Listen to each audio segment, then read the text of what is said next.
So I'm going to start with a case rather than go over all the DSM criteria of depression. So Kate is a 15-year-old girl that was referred to me for temper tantrums. And she came with her father, who said that he and Kate's mom have been concerned about tantrums for several years. They hoped that they were going to go away, but they're actually getting worse, and now she's threatening to hurt herself, and she's becoming more physically aggressive too.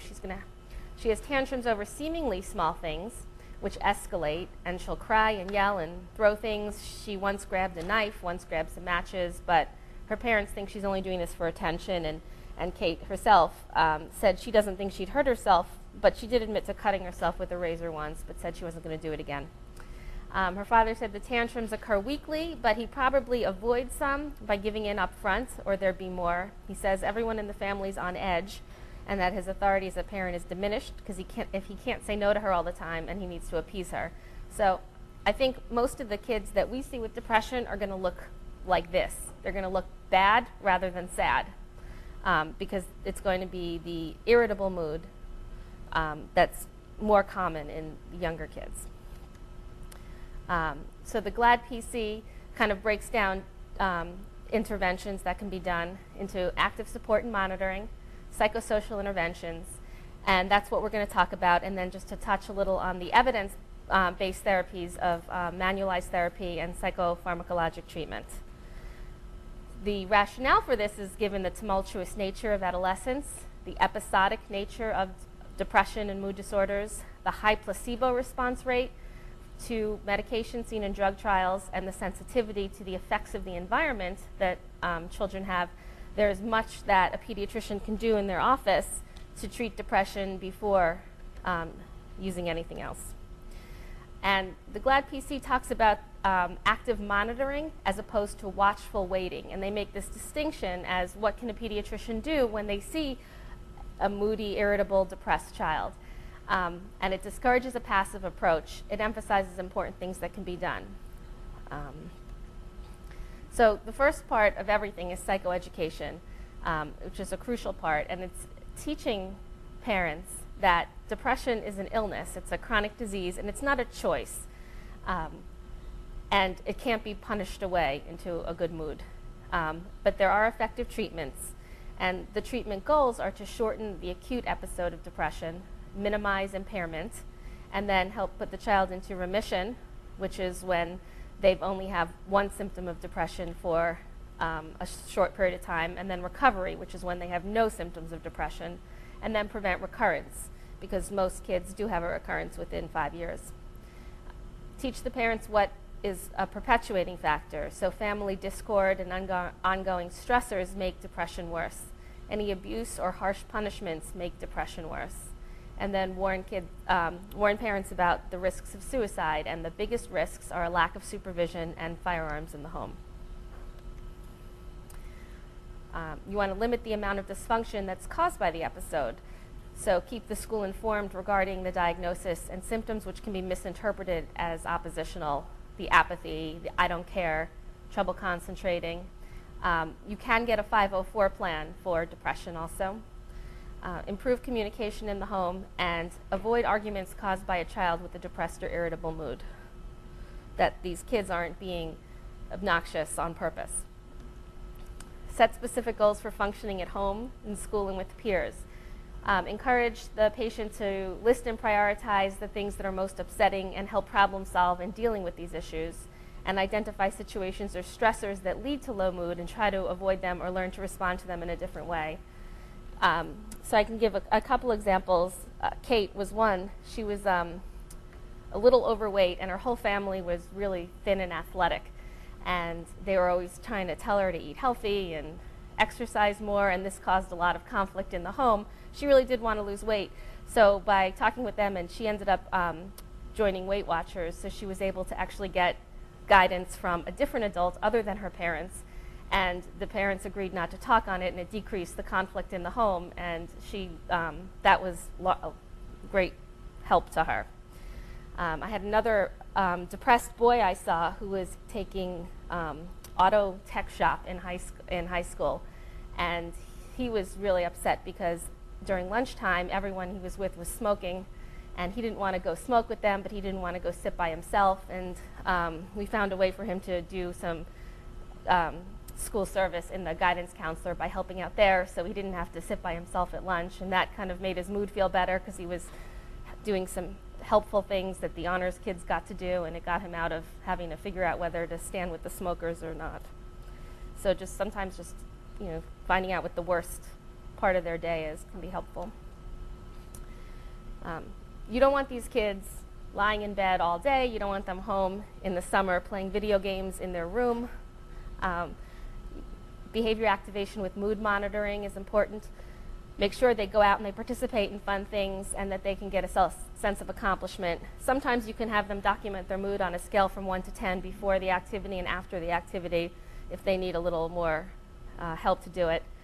Help the patient identify family and friends that they're comfortable turning to when needed, and it could be an aunt, a best friend, the Weight Watchers coach, someone else that they can talk to. Journaling can be helpful for adolescents, writing down their concerns and how to handle them, having them write down one positive thing on a daily basis. And I've been surprised at how many adolescents want to bring me their journal. Not that I want to ask for it, but they just want to show me, look, I'm writing one thing down. So they get a sense of pride of this. And a little bit later, I'll talk about identifying cognitive bias and automatic thoughts. So an example would be if somebody gets a C on a math test. A typical teenager might say, oh, I got a C on a math test, I need to study harder for that. Teenager with depression will say, can overgeneralize and say, I got a C on a math test, I'm stupid. They can catastrophize, I can't do well at anything, I'm going to fail out of school, I'm never going to amount to anything. And those are cognitive distortions. So having kids write down what they're upset about and what they're thinking, and then being able to identify that can be helpful. Obviously, kids are very, very susceptible to the environment within where they live. So helping parents manage their own emotions and reactions, understanding that depression is a choice, and identifying any parental depression and encouraging treatment. Sometimes just having parents not argue back with their kids can be very helpful in reducing depressive symptoms. Identifying any parental discord and encouraging marriage counseling, and overall improving the communication in the family, which was discussed, I think, last month. Getting kind of back to the basics, emphasizing the need for good nutrition. I do recommend fish oil supplementation. There have been mixed data. There's been a lot more data on adults, but there was one study, it was only on 20 kids, but it did show that supplementation with fish oil showed significant improvement on 2 depression scales. And in Japan, a larger cross-sectional study of middle schoolers did show that in boys, if they ate more fish or had more fish oil supplementation, there was a lower prevalence of depressive symptoms. Since there's really no side effects to fish oil, I always recommend this as well. Daily exercise may improve mood and ensure adequate sleep. Adolescents who are allowed to stay up past midnight are 42% more likely to be depressed and 30% more likely to have suicidal ideations than those whose parents required a 10 o'clock bedtime. Limiting internet, there's Facebook depression, which has been identified and has been discussed about for the DSM-5, which is related to the amount of time that kids spend on social media sites. So limiting the internet use, watching for cyberbullying and sexting, these have also been associated with depression.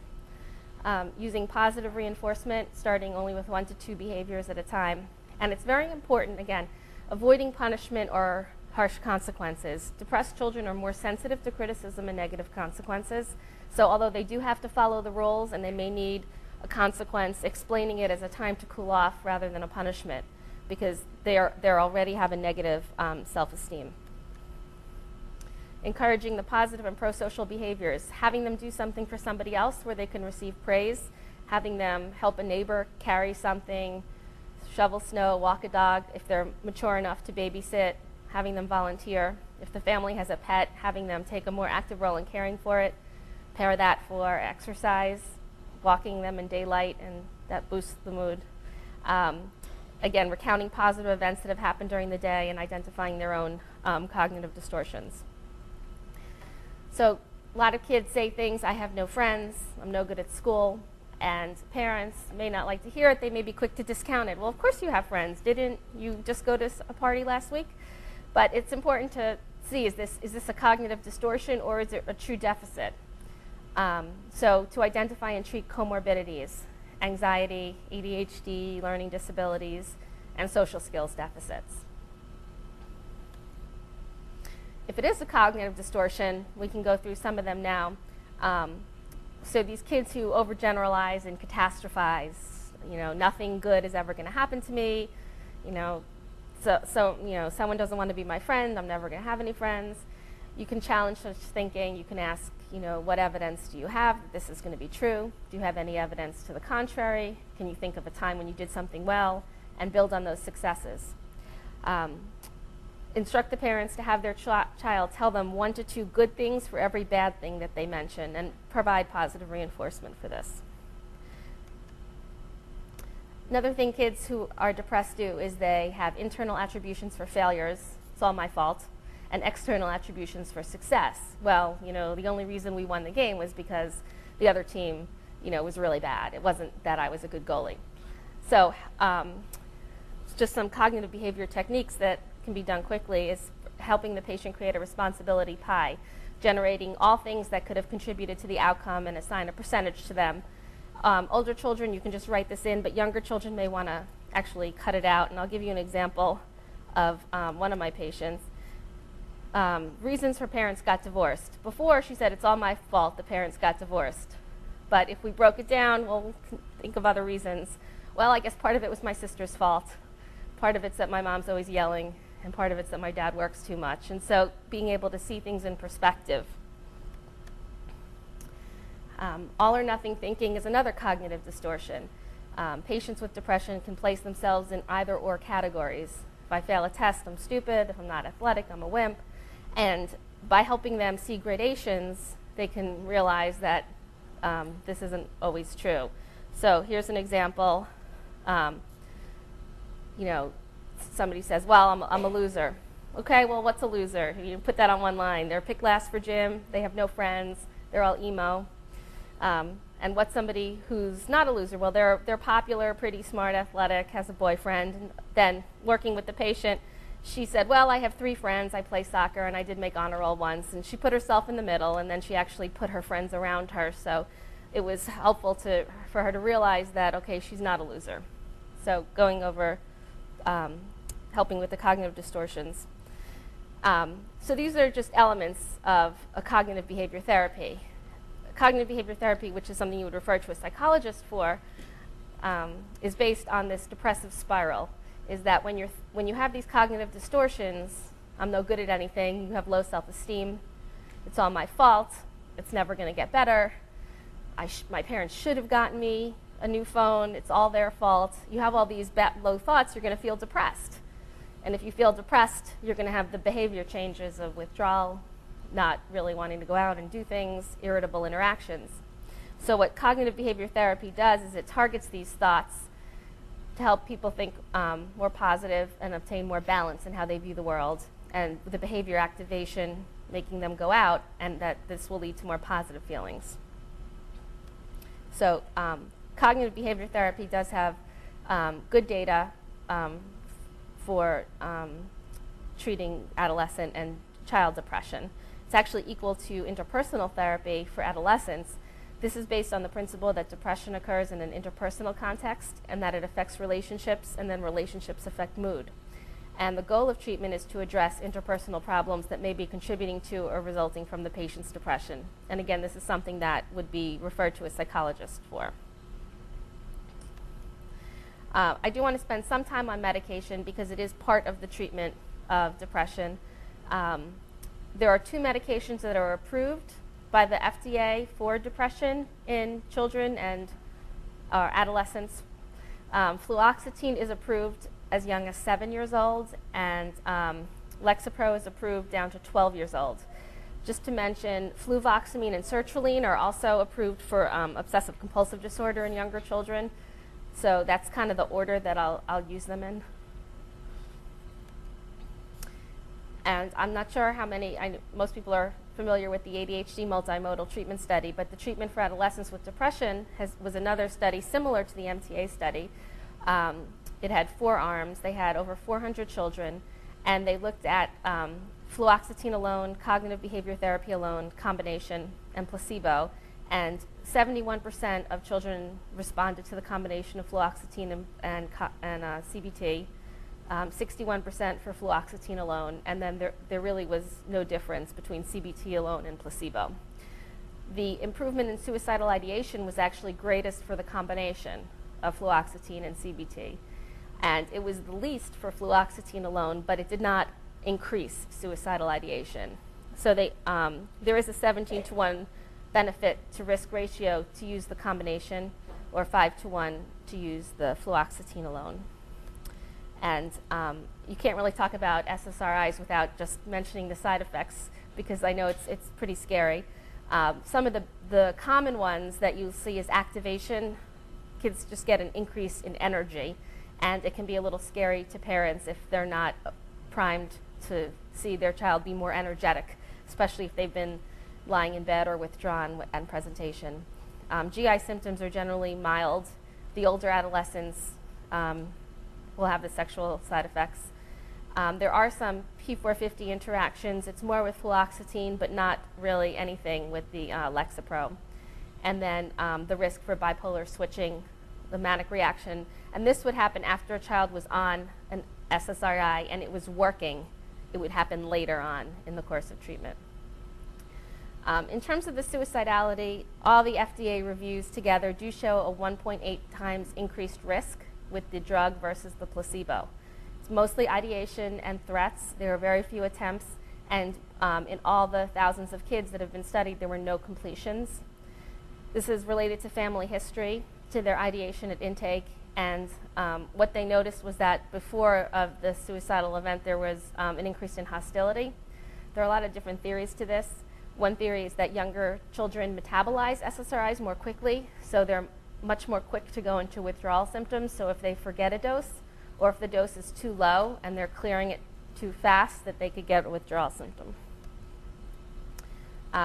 This is in the GLAD PC, but as well. But the guidelines are to start with something like Prozac, 10 milligrams for 1 week, and then increase it to 20 milligrams. Monitor weekly for the first 4 weeks, every 2 weeks for the next month, and then at the end of the 12th week. For a minimal response, the trial should not exceed 4 to 8 weeks. For a partial response, it can go up to 12 weeks, and acute treatment phase until the symptoms completely resolve. After the symptoms completely resolve, then the recommendation is to continue for 6 to 9 months after remission, and to discontinue during a stress-free time, not during the SATs. To taper at no more than 25% per week, and monitoring every 2 to 4 months, and watching for recurrence, and teaching the patient's family to monitor for symptoms. So I'll say, what will make you think that you need to go back on your medicine? And the answer is never, I start getting depressed again. The answer is usually I start yelling again, I start getting in trouble in school, something like that. So the GLAD PC is online, and it's been published in the pediatrics. If you missed it, it's because it was an e-publication. And for parents, the parentsmedguide.org is from the AACAP, which is all the information about that, and a good book for parents.